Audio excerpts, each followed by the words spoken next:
कहते हैं कुछ खिलौने खेल नहीं, मौत का बुलावा होते हैं, और जो उनसे खेलता है उसकी जिंदगी में साया उतर आता है।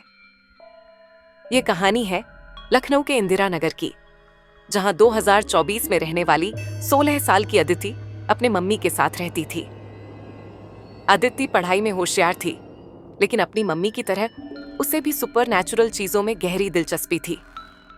उसकी मम्मी मीना तंत्र मंत्र और आत्माओं पर रिसर्च करती थीं और लोगों को ओझा बाबा की तरह भूत प्रेत से बचाने का दावा करती थीं।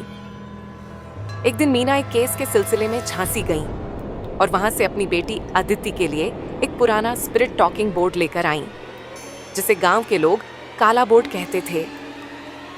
मीना ने अदिति से कहा, इसे संभाल कर रखना, ये तुम्हें तुम्हारे मर चुके पापा से बात करने में मदद करेगा। क्योंकि अदिति के पापा का निधन अदिति के बचपन में ही हो गया था। अदिति रोज उस बोर्ड पर उंगली घुमा घुमा कर अपने पापा को बुलाने की कोशिश करने लगी।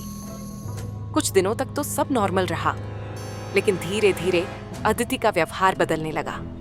वो गुस्सा करने लगी, बात बात पर चिल्लाने लगी, नींद टूट जाती और वो रोते हुए कहती, माँ, पापा मुझसे बात करते हैं, पर उनके साथ कोई और भी है, बहुत डरावना। एक रात मीना की आंखें अचानक 2 बजे खुली।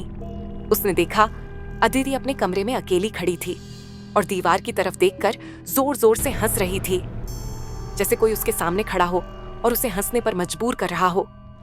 तभी अदिति की आवाज अचानक बदल गई, भारी, मर्दानी और बेहद डरावनी।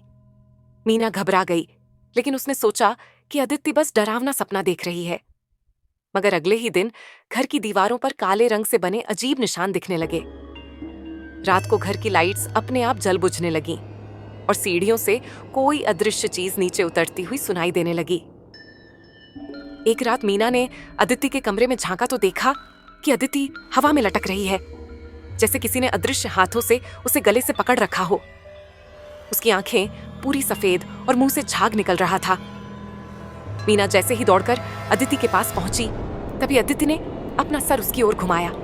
उसके चेहरे पर कोई औरत दिख रही थी, 85 साल की, उलझे बाल, जली हुई त्वचा और सफेद बिना पुतलियों वाली आंखें। उस औरत ने मीना की तरफ देखकर धीरे धीरे कहा, मैं लौट आई हूं और अब तुम्हारी बेटी मेरी है।